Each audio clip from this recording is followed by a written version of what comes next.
Everybody look to the left, everybody look to the right. Can you feel that? Yeah, we're paying with love tonight. It's not about the money, money, money. We don't need your money, money, money. Just wanna make the world dance. Forget about the price tag.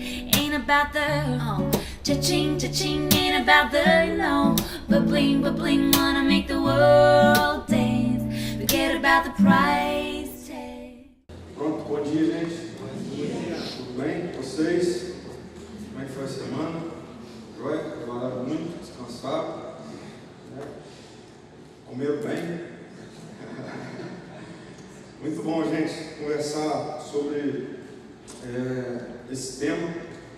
Confesso para vocês que eu fiquei pensando um pouquinho essa semana sobre essa série e eu cheguei à conclusão que de todas as séries desse ano, essa é a que mais tem me desafiado.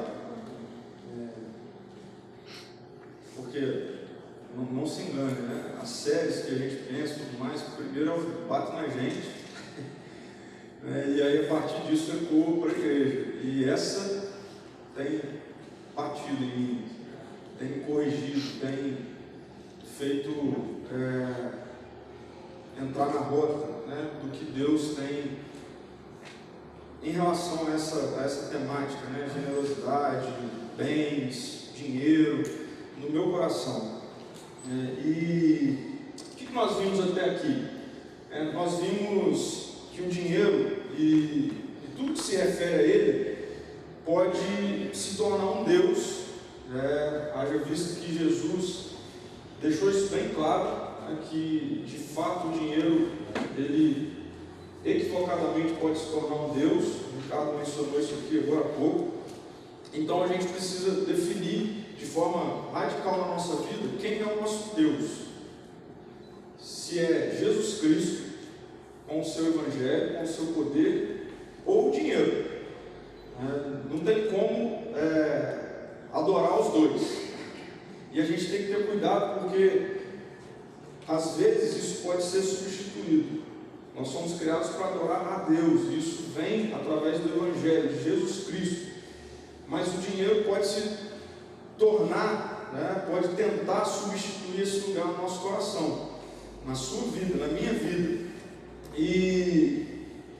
Mas essa tensão, acontece a todo aquele que se rende ao Evangelho, acontece na minha vida, pode estar acontecendo na sua vida, pode acontecer na sua vida, mas Deus quer que o dinheiro seja uma bênção na sua vida e na minha vida.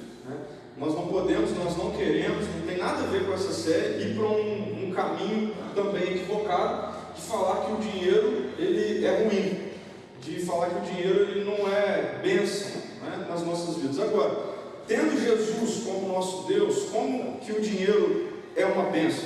Ou por que ele é uma bênção nas nossas vidas? Primeiro, porque nós vamos passar a viver pela prioridade certa da nossa vida, pelo Evangelho, por tudo aquilo que está relacionado a ele. E porque nós vamos confiar em Deus como sendo o nosso Deus provedor, aquele que nos sustenta de fato. Então, quando nós vivemos pelo Evangelho, pela prioridade certa, e nós temos em Deus o nosso sustento, a nossa base forte, o dinheiro e os bens, aquilo que chega até nós através dos nossos trabalhos e tudo mais, vai ser bênção na nossa vida. Agora, nós vimos que esse negócio é altamente prático e complicado, porque a gente precisa de um poder sobrenatural para que a gente consiga desfrutar do dinheiro como sendo ele uma bênção. E como que isso vai acontecer? De onde que vai fluir esse poder, a nós? Porque se não for assim, a gente não vai conseguir vencer essa batalha e o dinheiro vai se tornar um Deus. Então, de onde flui o poder? Flui da nossa entrega ao Evangelho, de entendermos que quando nós acolhemos e recebemos o Evangelho em nossas vidas, passa por tudo que já foi falado até aqui em nosso encontro, esse negócio tem que ser extremamente prático. Em qual sentido? De que nós não apenas recebemos um manual de vida, mas nós recebemos a própria vida, que nos faz então vivenciarmos uma nova realidade, vivermos na contramão do que a nossa sociedade vive. O poder flui da nossa entrega ao Evangelho, de Jesus passar a viver em nós, e então fazer com que a gente consiga viver essa nova vida. Flui de compreendermos que a nossa generosidade é uma expressão de adoração a Deus. Nós expressamos adoração a Deus à medida que nós somos generosos também. Faz parte da nossa adoração a Deus. É uma relação de gratidão, uma relação de fazer o caminho, de recebermos as bênçãos de Deus e então generosamente também abençoarmos outras pessoas. E quando nós fazemos isso, nós o adoramos. Nós o adoramos. E flui também da nossa certeza de que Deus é quem vai suprir todas as nossas necessidades. É Deus. É Deus. Deixa eu falar um negócio para vocês aqui. Não é fazer hora extra que vai suprir sua necessidade. É Deus que vai suprir. E aí Ele move todas as coisas para que isso aconteça, para que as nossas necessidades sejam supridas. Okay? Mas não deixa isso ser invertido. Não pense que o nosso suprimento vem a partir daquilo que nós fazemos. O nosso suprimento vem a partir daquilo que Deus faz em nossa direção, nos abençoando, nos dando oportunidade de trabalho e etc. Agora deixa eu fazer uma pergunta. Ficar sabendo disso tudo aqui facilitou durante essas 2 semanas a sua relação com o dinheiro? Assim, num passo de mágica, seu coração mudou de um coração como foi apresentado aqui, e aí eu falo do meu coração, com muitas características de mesquinhez, de ganância. O dia que você entrou lá na sua loja, no seu trabalho, na sua empresa, enfim, saber tudo isso aqui facilitou a sua relação com o dinheiro. Eu descobri essa semana que o acúmulo de conhecimento nessa área aqui não vai fazer muita diferença. Na verdade, o acúmulo de conhecimento nessa área aqui pode deixar a gente mais desesperado ainda. Mais desesperado ainda. Sabe por quê? Porque o que pega nesse ponto aí? O que pega nesse ponto aí é isso aí. A gente entender que a nossa confiança deve estar em Deus. E aí a gente sai daqui entendendo isso. Aqui. Mas segunda-feira a gente vai sofrer uma grande batalha para que isso continue aqui e não venha para cá. Para o centro da nossa vida. Para o centro das nossas emoções. Confiança em Deus. Em depositarmos a nossa confiança nas mãos de Deus. Isso é assim em relação a todos os assuntos da nossa vida, do nosso dia a dia. E é muito com relação ao dinheiro, com relação aos bens, com relação a suprimento de vida. Por que isso acontece assim? Porque a gente vive uma batalha constante em nós, okay? de uma vida ainda que naturalmente é marcada, tem características, um DNA do mal, okay? Voltado, inclinado para o mal, com essa nova vida que nós estamos recebendo e que vem com esse tanto de conhecimento e tudo mais. Paulo deixa isso expresso para nós. Eu queria apresentar aqui para a gente visualizar isso. Olha isso olhando para a sua vida, pensando na sua vida. Veja como Paulo mostra essa batalha relacionada ao que ele sabe o que deve fazer com o que de fato ele faz. Veja só, em Romanos 7, de 15 ao 21, diz assim, o apóstolo Paulo diz assim: não entendo o que faço. Já começa por aí. Eu não entendo o que eu faço, pois não faço o que desejo, mas o que odeio. Então assim, a gente sai daqui desejando uma coisa, aí chega segunda-feira e faz outra coisa. E se faço o que não desejo, eu admito que a lei é boa. Nesse caso, não sou mais eu quem faz, mas o pecado que habita em mim, o pecado que habita em você, em nós. Sei que nada de bom habita em mim, isto é, em minha carne, nessa nossa natureza pecaminosa.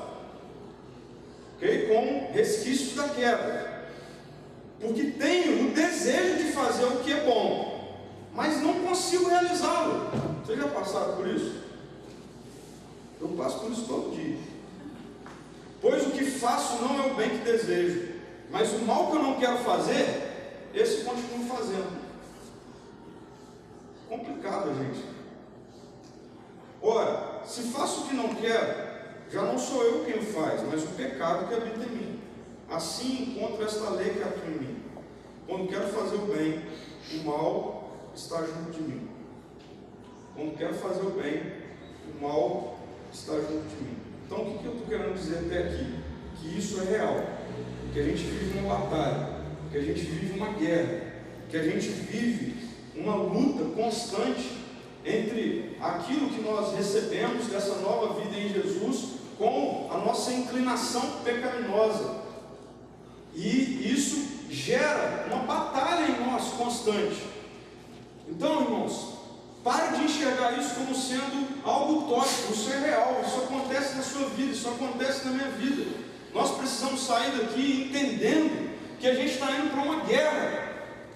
Não é contra o mundo, não é contra a sociedade, primeiramente com o nosso próprio coração. Certa vez eu li um livro que o autor dizia que o que a igreja precisa não é de mais acúmulo de conhecimento, precisa deixar o conhecimento sair da mente e ir para o coração. Nós precisamos sair daqui hoje entendendo que amanhã vai começar uma batalha entre a nossa carne com aquilo que o Espírito traz a nós através do Evangelho, essa nova vida que já está em nós. Algum tempo atrás, o Ricardo, em uma das suas pregações, trouxe uma ilustração do lobo, né? Que existem dois lobos em nós, um mau e um bom. E qual que vence? Aquele que nós alimentamos mais. É assim. Então ouça tudo isso que a gente está falando aqui nessa série, entendendo que é uma guerra, que é uma batalha. Não é algo que vai ser vencido por mim e por você a partir de acúmulo de conhecimento. Nós não sairemos desse mês com corações cheios de generosidade se nós não entendermos que nós estamos numa guerra e que nós precisamos estar munidos com as armas de Jesus, da santidade que há em Jesus, para nós então vencermos essa batalha, porque senão vai continuar do mesmo jeito. Então, como que nós vencemos essa batalha que constantemente é travada dentro de nós? Qual batalha? De um coração naturalmente mesquinho que nós temos contra um coração cheio de generosidade. A Bíblia apresenta para nós dois exemplos que é narrado em Atos, a partir do capítulo 4, versículo 36 até 5, versículo 11, dois exemplos de um coração generoso e dois corações mesquinhos. Já começa por aí. Um coração generoso com dois corações mesquinhos. Talvez vocês conheçam, já tenham escutado essa narrativa, que apresenta-nos duas realidades. Okay? Um coração generoso que é apresentado através de José, um levita de Chipre, a quem os apóstolos deram o nome de Barnabé, que significa encorajador. O que José Barnabé fez?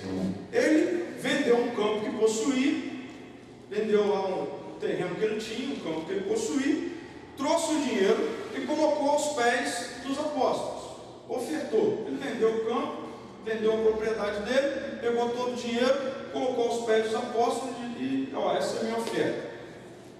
Um coração generoso.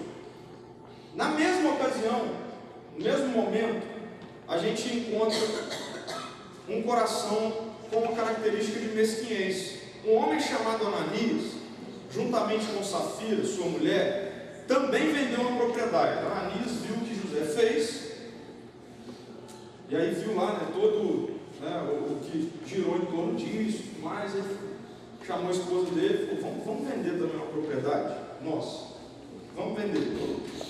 Ambos tinham bens e tudo mais. Só que aí o que Ananias fez? Juntamente com Safira, ele reteve parte do dinheiro para si, sabendo disso também a sua mulher, e o restante levou e colocou aos pés dos apóstolos. Qual é o problema? Qual é o problema? O problema é que eles fizeram isso como se o que eles depositaram aos pés dos apóstolos também fosse a totalidade do que eles conseguiram vendendo o terreno. Mas o problema é isso. O problema foi Barnabé vender tudo e entregar, e Ananias e Safira vender tudo, né, e não entregar tudo. Não, o problema é que eles entregaram como se fosse tudo.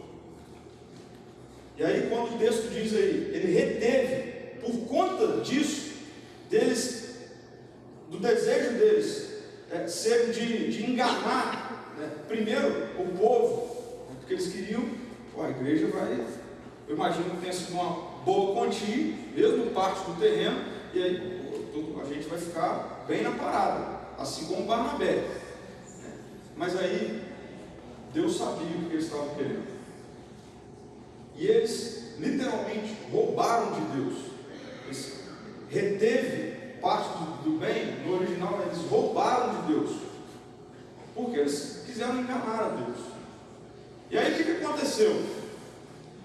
Aconteceu um negócio que eu já vi gente pregando nesse texto aqui, que se a gente fizesse isso aqui agora, eu ia entregar a chave do meu carro, eu ia deixar tudo aqui para trás, porque o texto fala que Ananias, então fazendo isso, Pedro chama Ananias e questiona. Deixa eu te contar um negócio. Primeiro ele fala, por que você deixou o diabo tomar lugar no seu coração? Ele deu uma desentendida e falou assim, é tudo, você entregou tudo? E aí Pedro fala para ele, olha, primeira coisa, era seu, você não precisava nem vender e dar. Outra coisa, vendendo, o dinheiro é seu, está com você, você podia fazer o que você quisesse com ele. Mas aí você traz parte dizendo que é tudo. Aí o que acontece? Ananias cai duro, morto. A turma, alguns jovens lá levam Ananias, porque ele estava impuro, ele não poderia permanecer muito tempo ali no templo. 3 horas depois vem Safira, mulher de Ananias. Não deu nem tempo de disparar a notícia. Ela chega procurando o marido não está, não acha lugar nenhum. Ela chega aí, Pedro chama e pergunta, deixa eu te perguntar uma coisa, o que vocês venderam e entregaram aqui, era toda a parte do terreno, como vocês disseram? E aí ela falou, sim. Aí Pedro fala assim, está vendo aquela turma que está ali fora? Eles acabaram de enterrar o seu marido. E vai acontecer a mesma coisa com você, tu cai morta. Dá medo ou não dá esse negócio? Então, mas o problema aqui não é quantidade, não é o que foi dado, não é porque um vendeu o terreno, não é nada disso. O problema aqui é a motivação do coração. Eles acharam que eles poderiam enganar a Deus. E eles não poderiam enganar a Deus. E Deus então traz juízo naquele momento. Por que isso tinha que acontecer naquele momento? A gente tem que ver o que estava acontecendo com a igreja naquele momento. A igreja estava crescendo. A igreja estava cheia do poder de Deus. A igreja de Atos, nós pregamos aqui durante esse ano, em alguns momentos, mostrando a igreja de Atos como um bom exemplo de uma igreja cheia de Deus e tudo mais. A igreja estava sendo extremamente missional. Pelo estilo de vida deles, as pessoas da sociedade olhavam para aquela igreja e ficavam simpáticas a ela, e Deus acrescentava diariamente aqueles que iam sendo salvos. A igreja era extremamente generosa. E aí o que começa a acontecer? Satanás começa a ficar enfurecido com isso, e a primeira estratégia de Satanás para destruir aquela igreja foi então persegui-la. Aí não dá certo. A igreja continua crescendo. Então Satanás vem e agora tenta fazer esse negócio de dentro para fora. Por isso que Pedro diz para Ananias, você permitiu que o diabo enchesse o seu coração. Você deu lugar ao diabo. Você deixou isso acontecer. E aí vem uma questão que eu me toquei durante essa semana. Sabe qual foi a primeira menção de pecado dentro dessa igreja que estava cheia do poder de Deus? Mesquinhez. Leia Atos, até até chegar no capítulo 5, você não vai encontrar pecado na igreja. A igreja está cheia do poder de Deus. O primeiro pecado mencionado nessa igreja, a primeira forma que o diabo tentou agir no meio dessa igreja foi através de questões relacionadas ao dinheiro, aos bens. Então, hoje eu não vou apresentar de novo características de um coração mesquinho, pois isso foi feito na primeira mensagem, características de um coração mesquinho e tudo mais. Hoje eu quero ser bem prático para falar em como nós vencemos esse coração mesquinho.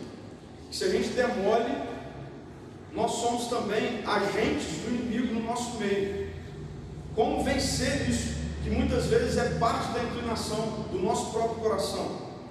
E a chave para a gente entender isso vem, na verdade, antes desses exemplos de generosidade e mesquinhez. Vem antes desse acontecimento com Barnabé e Ananias e Safira. Pedro e João, os líderes dessa igreja, eles, perseguidos, foram presos, porque um dia lá eles curaram, um aleijado em nome de Jesus. E eles começaram a proclamar o Evangelho, a ressurreição de Jesus Cristo. Numa pregação lá, 5 homens foram se renderam ao Evangelho e tudo mais. Isso causou fúria nos membros do Sinédrio, nos mestres da lei, e eles então prenderam Pedro e João. Pedro e João, diante do Sinédrio, são interrogados por terem curado aquele aleijado. E o problema é, em nome de quem que vocês fizeram isso? Com que poder que vocês fizeram isso? E Pedro então rasga um discurso falando do Evangelho, ao ponto das pessoas olharem para ele e ficarem admiradas, porque como alguém tão bruto, duro, pode ter essa consciência e tudo mais. E eles fazem isso, e esse interrogatório leva algum tempo. Eles saem, a turma fica lá discutindo o que a gente vai fazer com esses homens, não tem como a gente prender essa turma. Aí então chama Pedro e João e fala: seguinte, vocês vão ser soltos, mas vocês não podem mais falar nesse nome, vocês não podem mais falar de Jesus. E aí Pedro, com todo o seu jeito delicado de ser, pergunta assim: a quem é que vale a minha obediência? É melhor obedecer a quem? A vocês ou a Deus? E aí então fala: então fique sabendo que nós vamos continuar falando com o nome de Jesus. E não tinha como eles ficarem presos, eles foram soltos. Aí, a partir disso, de Pedro e João então saindo do Sinédrio, dessa narrativa, eu quero trazer para nós, nessa manhã, 3 questões que estão relacionadas a essa igreja generosa, em Atos, e que corrige o nosso coração ou nos dá ferramentas práticas para que a nossa igreja seja uma igreja também cheia de generosidade. Que o nosso coração vença a mesquinhez que muitas vezes chega a nós por causa do pecado, pela generosidade vinda do poder do Espírito Santo em nós. E a gente precisa entender que a generosidade tem uma origem santa. A generosidade não é parte de um ser humano bonzinho, nunca vai ser. A generosidade também precisa ser sustentada. Por quê? Porque senão vai virar atos esporádicos. Isso não é generosidade. Isso não é generosidade. Generosidade não tem a ver com nós chegarmos aqui hoje, falarmos de algo que vai amolecer o nosso coração, trazer uma experiência, uma realidade prática de alguém, mas olha só, essa irmã, esse irmão que está passando por isso, tal, e aí a gente amolece o coração, então doa, ajuda e tudo mais. Por quê? Vai chegar no mês que vem, e a gente nem vai lembrar desse irmão aqui, se o nosso coração não for um coração generoso. Então a generosidade precisa ser sustentada. E aí, existe uma consequência poderosa disso. Okay? A partir do versículo 23, do capítulo 4, o texto diz assim: quando foram soltos, Pedro e João voltaram para os seus e contaram tudo que os chefes dos sacerdotes e os líderes religiosos lhe tinham dito. Ouvindo isso, todo o povo levantaram juntos a voz a Deus, dizendo: ó soberano, tu fizeste o céu, a terra, o mar e tudo que neles há. Tu falaste pelo Espírito Santo por boca do seu servo, nosso pai Davi. Por que se enfurecem as nações e os povos conspiram em vão? Os reis da terra se levantam e os governantes se reúnam contra o Senhor e contra o seu ungido. De fato, Herodes e Pôncio Pilatos reuniram-se com os gentios e com os povos de Israel nessa cidade para conspirar contra o teu servo Jesus, a quem ungiste. Fizeram o que o teu poder e a tua vontade haviam decidido de antemão que acontecesse. Agora, Senhor, considera as ameaças deles e capacita os teus servos para anunciar a tua palavra corajosamente. Estende a tua mão para curar e realizar sinais e maravilhas por meio do nome do teu santo servo Jesus. Depois de orarem, tremeu o lugar em que estavam reunidos. Todos ficaram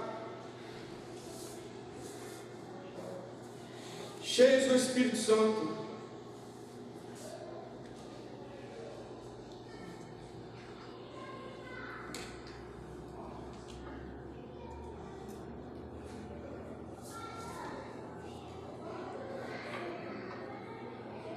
E anunciavam corajosamente as palavras de Deus.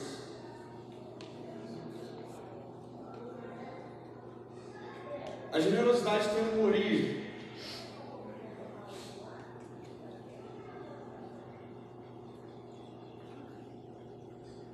Isso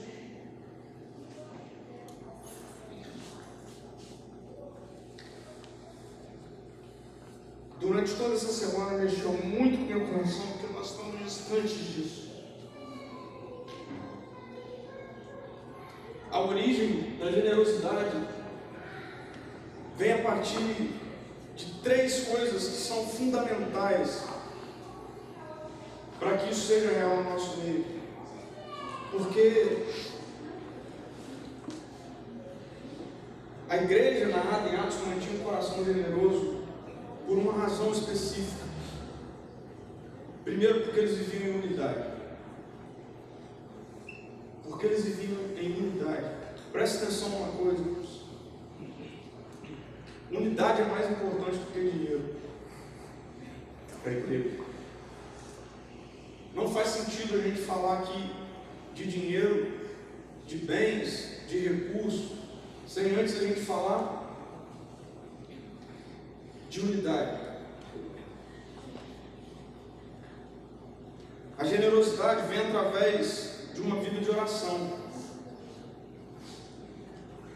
E a consequência da unidade de uma vida de oração é a densidade do Espírito Santo, que faz com que então a generosidade venha. A igreja em Atos vivia assim.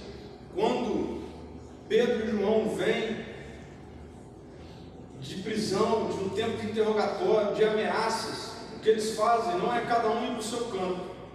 O texto deixa muito claro. Eles vêm para o meio do seu povo e eles contam tudo o que aconteceu. E o que esse povo faz? Ora junto, clama a Deus junto, se compadece das dificuldades uns dos outros, juntos. E quando isso acontece, o Espírito Santo de Deus é derramado de forma poderosa no meio daquela igreja. E aí sabe qual é a consequência disso? A consequência disso é generosidade. Da multidão dos que creram, daquela igreja, daquele povo, era uma mente e um coração. Não eram mentes e corações, cada um com as suas demandas, necessidades, bens. Era uma mente e um coração. Ninguém considerava unicamente sua coisa alguma que possuísse, mas compartilhavam tudo que tinham. Agora a pergunta é: por que essa igreja era assim? Porque essa igreja vivia em unidade, porque essa igreja orava, porque essa igreja era cheia do Espírito Santo. Não tem nada de bom, porque a gente precisa olhar para as Escrituras, e quando a gente olha assim para pessoas, o que Deus fazia no meio de pessoas, a gente tem que perguntar por que isso acontecia lá. E veja, por que essa igreja mantinha um só coração, uma só mente? Por que essa igreja compartilhava com os necessitados entre ela e tudo mais? A palavra de Deus ela é totalmente inspirada e ela tem conexão. Não é por acaso que essa igreja vivia assim. Essa igreja vivia assim porque ela tinha unidade. porque eles oravam uns pelos outros e com os outros, porque o Espírito Santo estava no meio deles. Então, passam-se muitos anos e nós chegamos aqui hoje. Sabe qual é o nosso problema? Nós fugimos de unidade. Nós fugimos de unidade. Quando nós começamos a ter relacionamentos mais profundos, isso começa inclusive a criar repulsa em nós. Quando nós percebemos que alguém está querendo se relacionar conosco com intimidade, a gente já pensa, por que fulano quer saber da minha vida? O reflexo da sociedade que nós vivemos tem entrado dentro da igreja. Aí, irmãos, nunca seremos generosos. Nunca. Porque nós não vivemos em unidade. Isso é tão forte em nós que quando nós nos aproximamos de uma vida de unidade, mostrando que a igreja é uma família, como por exemplo, trazendo a realidade das coisas que estão acontecendo no nosso meio, as pessoas, membros da nossa igreja, têm dificuldade de ouvir realidades, têm dificuldade de abrir uma caixa de e-mail com o e-mail do pastor, mostrando a realidade da igreja.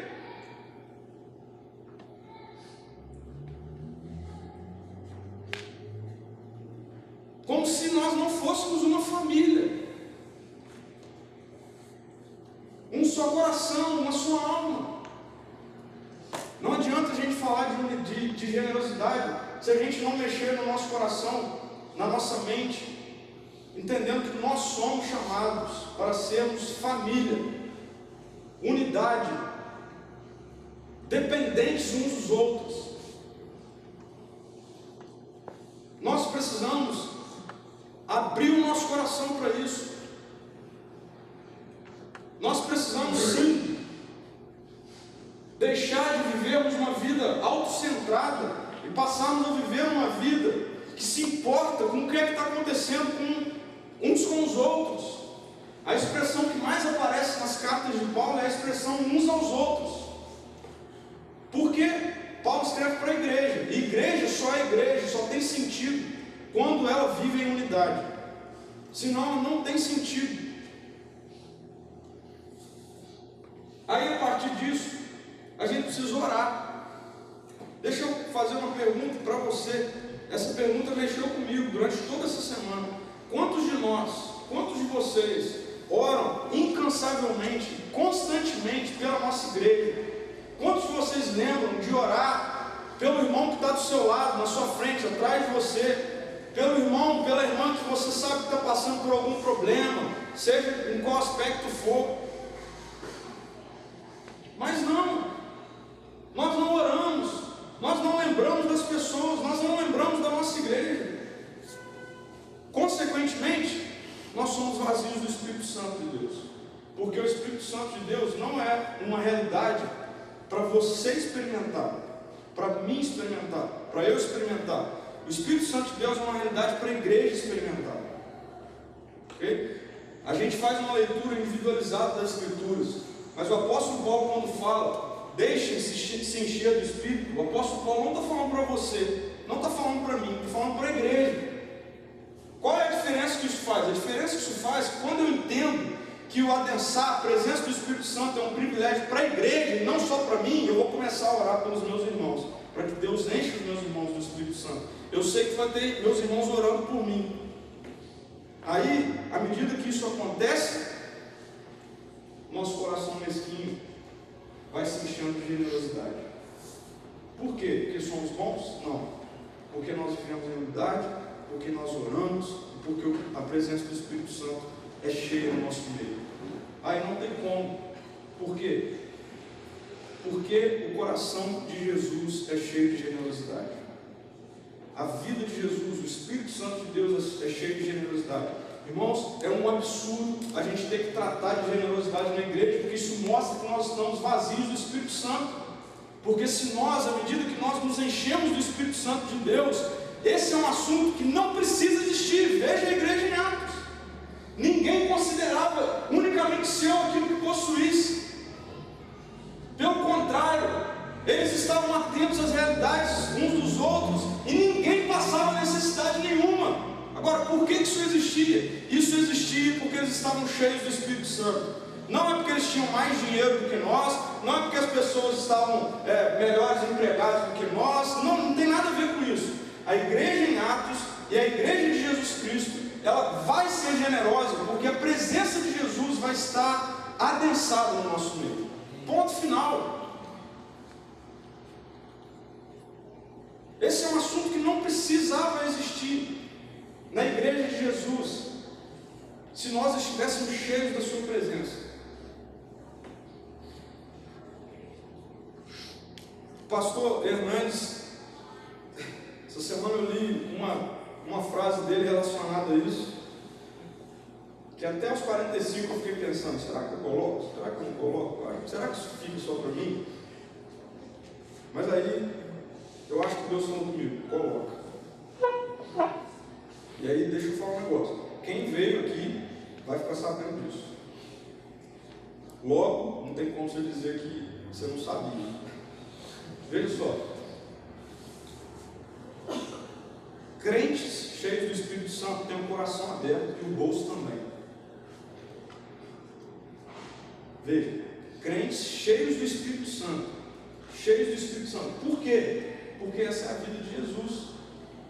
Generosidade. O amor não consiste naquilo que falamos, mas no que fazemos. E a comunhão, a unidade, passa pelo compartilhar. É isso. Então, deixa eu afirmar uma coisa aqui, que a gente precisa temer isso.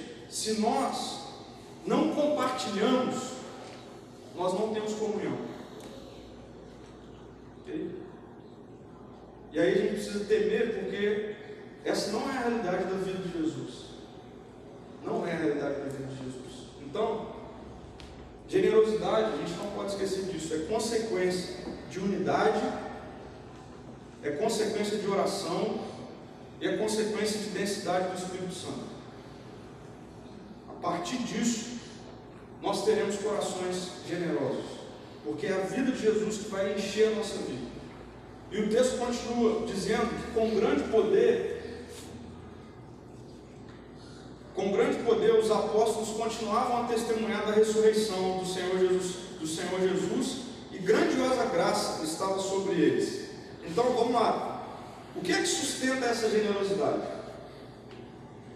A origem dela é a nossa unidade, é a nossa oração, é a densidade do Espírito no nosso meio. Mas o que vai sustentar a generosidade no nosso meio? O que vai sustentar a generosidade no nosso meio é a constante proclamação do Evangelho da graça. Da graça. O Evangelho é uma mensagem que nós falamos aqui todos os domingos e sábados. O Evangelho é uma mensagem de um Deus bom, e hoje eu queria dar um detalhe disso específico, de um Deus bom que criou um mundo bom. Não era para a gente ficar com um monte de robozinho nesse mundo bom e perfeito, era para a gente trabalhar nele, era para a gente cuidar dele, desfrutar dele, aproveitar. Era isso. Nós gostamos de muitas coisas que nós desfrutamos, não é verdade? Nós gostamos do nosso trabalho, nós gostamos. Imagine isso de forma perfeita. Então, era para ser assim, desse jeito, perfeito. Não era para ter cansaço, estresse, não era para existir isso. Pecado não é fruto, o trabalho não é fruto do pecado, está no coração de Deus, mas para ser perfeito, e era para ser desse jeito. Não é desse jeito, porque nós rompemos com o governo bom e amoroso de Deus. E aí então em Gênesis 3 nós passamos a entender, agora vocês vão ralar, agora o trabalho vai ser suado, agora vai ser com dores, por culpa nossa. E a notícia ruim é que isso era para ser eterno. Era para ser eterno. Esse estresse que nós vivemos, o medo que nós vivemos. Hoje, esse mês foi bom. Mês que vem eu não sei como vai ser. Em dezembro do ano passado a loja vendeu muito. Em dezembro desse ano eu não sei como vai ser. Não era para ser desse jeito. Isso era para ser eterno por causa do nosso pecado. Mas aí Jesus veio, viveu a nossa vida de forma perfeita, não desobedeceu ao Pai em momento algum, e foi para a cruz pagar a nossa dívida. Morreu no meu lugar, no seu lugar. Esse é o ponto alto. Mas a notícia continua. Jesus está vivo. Ele ressuscitou. E sabe mais? A vida dele está em mim e em você, que acolhemos o teu Evangelho. E nós esperamos o dia em que ele vai voltar. Para a gente viver à toa? Não. Mas para a gente começar a trabalhar de forma perfeita, desfrutar das coisas de forma perfeita. Não tento nem imaginar, porque você não vai conseguir chegar à perfeição. Eu não consigo. Então eu só fico esperando ela. Vamos esperar. A questão é, por que Jesus fez isso? Porque Ele te ama. Porque Ele me ama. E é pela graça. Por que a graça, o Evangelho da Graça sustenta uma vida de generosidade? Porque todo dia eu e você vamos acordar, agradecer a Deus pelo nosso trabalho, por aquilo que Ele tem nos dado, e entender, Senhor, nada disso vem de mim. Na verdade, Senhor, eu não merecia nada disso, mas o Senhor tem me dado. Obrigado, Deus.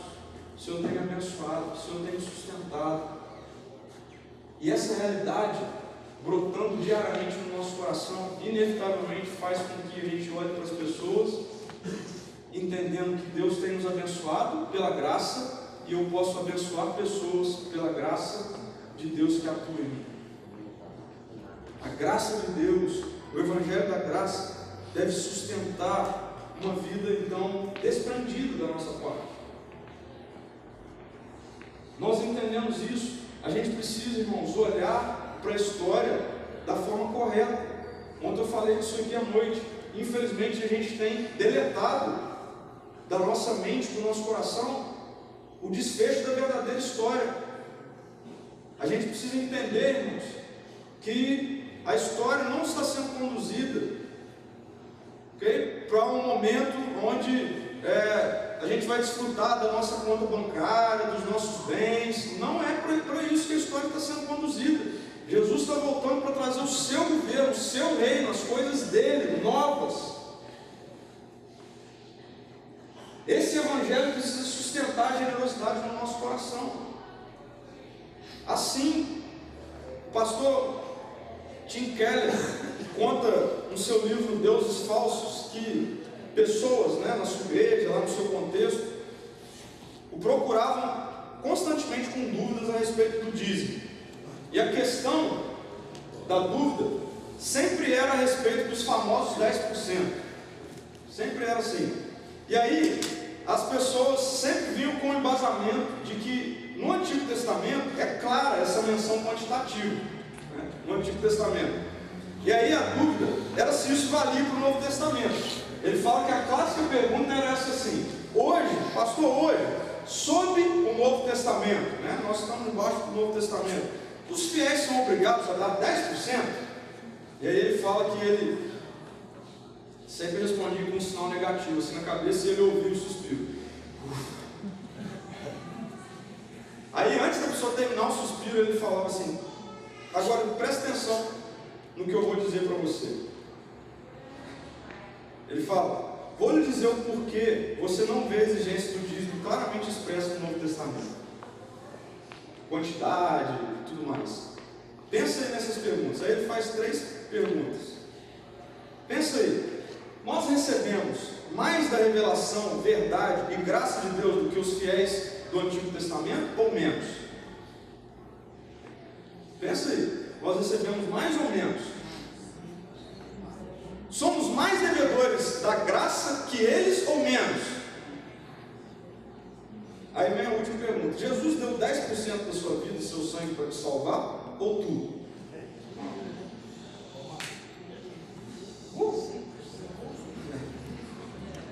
E aí ele conclui, e eu quero concluir aqui, dizendo que sustentados pela graça de Deus revelada em Jesus, presta atenção nisso, dar o dízimo é um padrão mínimo para os fiéis cristãos. Nós certamente não quereríamos estar em uma posição em que damos menos da nossa renda que aqueles que tiveram muito menor compreensão do que Deus fez para salvá-los. Então, quando a gente fala assim, não fica apegado aos 10%, okay? No nosso coração, a começar pelo meu, Isso deve refletir mais do que 10%, e não menos, como reflete. Porque na maioria das vezes que a gente tira, né, essa questão quantitativa, a gente respira. Não quer dizer que eu posso dar 2%, 3%, que sobra e tal. Jesus deu tudo. Nós sabemos dessa realidade. Nós sabemos dessa realidade. É pela graça dele. E a graça revelada em Jesus deve sustentar uma vida de generosidade em nós. E por último, o texto ainda continua dizendo que não havia pessoas necessitadas entre eles, pois os que possuíam terras ou casas as vendiam, traziam o dinheiro da venda e o colocavam aos pés dos apóstolos, que o distribuíam segundo a necessidade de cada um. Sabe qual é a consequência da generosidade? O que está por trás disso aqui. Presta atenção. A consequência da generosidade, nós precisamos olhar como igreja por trás disso aqui. A consequência da generosidade é a destruição de fortalezas que são consequentes de vidas passando por necessidades. Deixa eu explicar isso. Suprir necessidades vai além de matar a fome momentânea de alguém. Suprir necessidade vai além da gente socorrer alguém que está desempregado e que esse mês não teve dinheiro para pagar as contas. Suprir necessidade, para nós, tem que ir além disso. Por quê? Porque isso é superficial. Isso é superficial. O profundo, o que os nossos olhos não veem, é que fazendo isso a gente destrói fortalezas do diabo na vida das pessoas que estão passando por necessidades. Deixa eu trazer isso de forma bem clara para a gente. Em um estudo recente, uma equipe de pesquisadores suíços analisou dados da mortalidade entre 2000 e 2011 em 63 países do mundo, inclusive alguns de economias, abastadas. E aí, em todo o período, foram registrados cerca de 230 mil suicídios por ano. Desse total, 20%, ou seja, cerca de 45 mil pessoas que tiram a vida é porque estão passando por questões emocionais relacionadas à dificuldade financeira, a problemas básicos. O que é isso? Construção de fortalezas que o diabo põe na vida de pessoas. Então, quando eu e você somos generosos, quando a igreja socorre alguém, o que a igreja está fazendo vai muito além de matar fome, de pagar conta, enfim, o que a igreja está fazendo é destruindo fortalezas de Satanás. Destruindo. É destronando. É fazer a pessoa deitar no travesseiro para dormir tranquila, porque Deus cuidou dela. E Deus é visto através da igreja. Então, suprir necessidades para a igreja tem que ser visto como libertação. Libertação. Fruto da generosidade. Libertação da alma. Essa é a consequência. Então, nós precisamos de unidade, de oração, do adensar do Espírito no nosso meio, porque a partir disso vem a generosidade. A partir disso, a gente precisa disso primeiro, antes de começar a pensar em generosidade.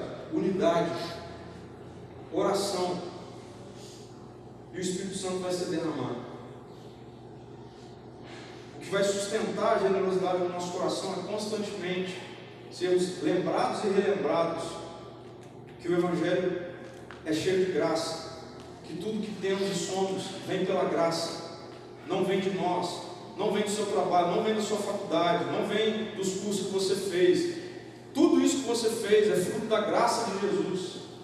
E isso deve sustentar uma vida de generosidade. E à medida que isso acontece, e aí agora eu vou falar da nossa igreja, a nossa igreja vai libertar pessoas, destruir fortalezas, a partir de uma vida de generosidade. Aí agora faz sentido a gente voltar a falar de Barnabé e de Ananias e Safira. Onde está o nosso coração? ambos faziam parte de uma igreja cheia do poder de Deus, do Espírito Santo, que vivia em unidade, que orava. O que a gente precisa parar é de dar legalidade para o diabo agir através da nossa vida. Foi o que Ananias e Safira fizeram. Nós precisamos permanecer juntos, unidos, para que o nosso coração seja como o de Barnabé. Por que Barnabé fez aquilo? Barnabé fez aquilo porque ele estava com o coração tomado pelo Espírito Santo. Logo, eu e você podemos fazer a mesma coisa. A mesma coisa. Não suportar olhar para a necessidade da nossa igreja. E aqui o contexto é de igreja, ok? Não suportar olhar para as necessidades e o coração permanecer frio, gelado. Não. Como eu disse, esse é um assunto que não era para ser falado em igreja de Jesus Cristo nenhum. Então eu queria trazer 3 reflexões e ações. Primeiro, Jesus te chama para ser parte da sua igreja. Por isso que Jesus está te chamando. Você que está aqui no nosso meio, Jesus está te chamando para você ser parte dessa igreja. Okay? Não é ser um pedaço dela, parte dela. Fazer parte da composição dela. Então, busque unidade. Busque unidade. E essa é uma área que o diabo mais gosta de atacar dentro da igreja. Okay? Não seja, cuidado, não seja um agente usado pelo diabo para causar desunião, desestrutura. Busque unidade do Espírito. A partir disso, ore com pessoas, queira saber as demandas das pessoas. Vamos orar uns com os outros, pelos outros, não só sábado, não só domingo, todo dia. E queira ser cheio do Espírito Santo.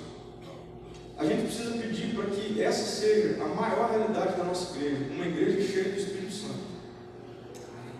Ore por isso.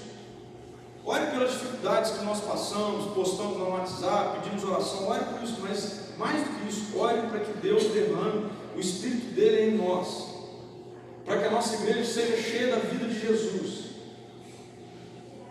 Nós precisamos orar por isso. Segundo, Jesus morreu no seu lugar, no nosso lugar, sem nenhum merecimento da nossa parte, nenhum. Que o impacto disso, da graça em nós, possa nos sustentar para uma vida cheia de generosidade, entendendo que nada é nosso, nada vem pelo nosso mérito, tudo vem de Jesus, pela graça dele.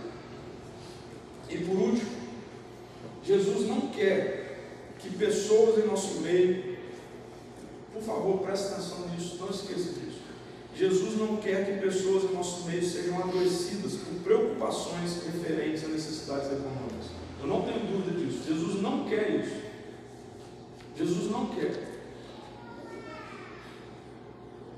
Então seja um agente terapêutico, de cura, através de uma vida radicalmente generosa.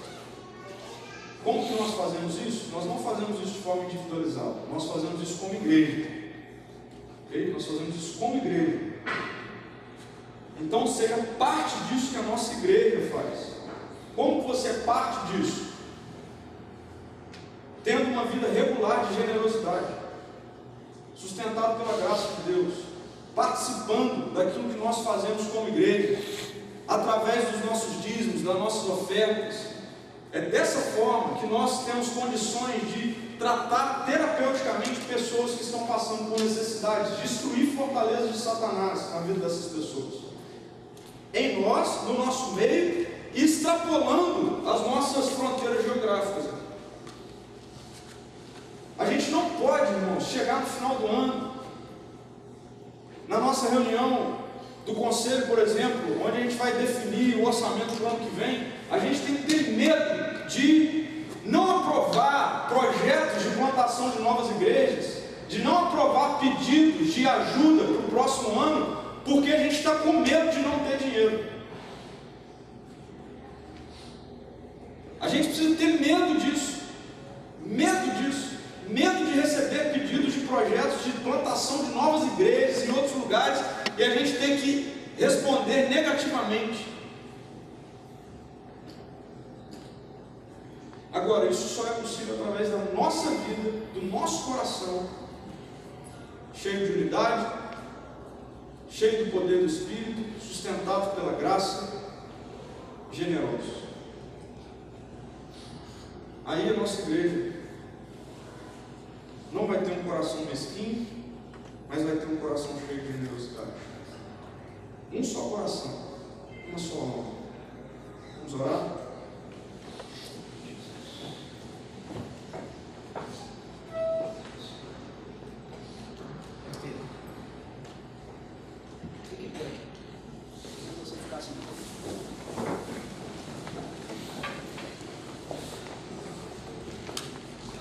Mostra algumas coisas para a gente. A Bíblia mostra algumas coisas para a gente que às vezes a gente não dá muita atenção, mas no universo das Escrituras elas são importantes, ok? Gestos, tá? Por exemplo, ajoelhar diante de Deus, prostrar diante de Deus. O outro gesto que as Escrituras mencionam bastante para a gente tem a ver com as nossas mãos. Nós erguemos as nossas mãos de 3 maneiras na Bíblia. Nós erguemos as nossas mãos para abençoar pessoas. Nós erguemos as nossas mãos para abençoar Deus. A gente acha estranha essa expressão, né? Abençoar Deus, né? Mas essa expressão é assim mesmo no hebraico. É a palavra que a gente traduz na nossa Bíblia em português por bem dizer, né? A gente levanta as nossas mãos para bem dizer a Deus e a gente ergue as nossas mãos, okay? Como uma expressão de rendição a Deus, de entrega a Deus. Então eu queria convidar você a fazer isso, a fazer esse gesto, okay? A colocar as suas mãos assim, a dizer: Deus, realmente eu quero entregar para o Senhor. Quero entregar para o Senhor. Quero entregar para o Senhor meus medos. Eu quero entregar para o Senhor minhas dúvidas. Eu quero entregar para o Senhor minha ansiedade. Eu quero entregar para o Senhor realmente a minha vida. Eu quero entregar para o Senhor meu coração, a minha generosidade, Senhor. Quero estar com as minhas mãos abertas, não fechadas, Deus. Abertas. Abertas. Abertas para que o Senhor possa colocar sobre elas aquilo que o Senhor quiser colocar, abertas para receber do Senhor, mas quero que elas continuem abertas para que aquilo que o Senhor colocar nelas possa, Senhor Deus, ser dado por elas, Pai. Queremos que o Teu Espírito venha. Que palavra poderosa o Senhor trouxe ao nosso coração hoje, Senhor. Que palavra poderosa, Deus.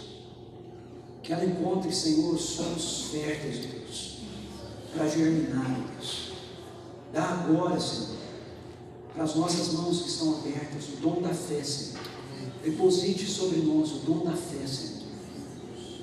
Essa fé que fecunda a Tua palavra e faz com que ela se torne vida em nós, Senhor. Deus, como o Teu Espírito falou conosco essa manhã, não é meramente mais informação, sabermos mais sobre, ó Deus, é nós acolhermos aquilo que sabemos e vivermos em resposta àquilo que sabemos. Precisamos de Ti, Senhor. Precisamos de Ti. Vem, Santo Espírito. Vem, Santo Espírito. Vem, Santo Espírito. Espírito Santo, Espírito Santo, vem. Vem sobre nós. Encha-nos com a vida de Jesus que o Senhor nos deu, até que ela flua de nós, Deus, abundantemente. Senhor, queremos abençoar, queremos ser abençoados para abençoar, Senhor. Queremos ser abençoados para abençoar, Senhor. Em nome de Jesus, para a honra e glória do Senhor. Deus, eu sinto falta de várias pessoas da nossa comunidade hoje aqui. Senhor, que de alguma maneira a Tua palavra chegue ao coração delas. Aquilo que o Senhor falou hoje aqui conosco, chegue, ó Deus, ao coração delas.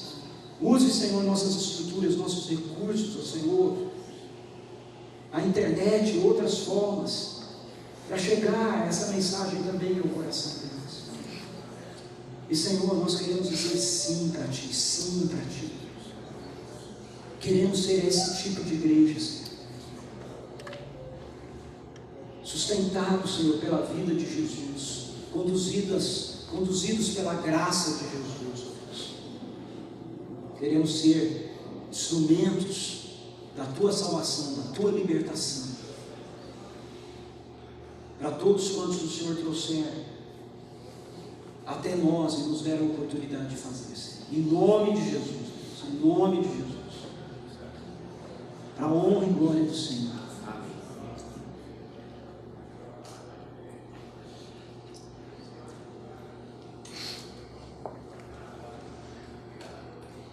Mais de Ti, Senhor. Não feche suas mãos, não baixe suas mãos. Deixe o Espírito Santo trazer para você.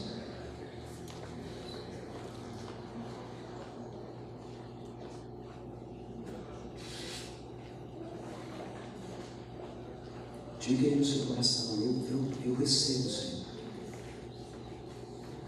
Eu recebo aquilo que o Senhor está trazendo para mim. Espírito Santo,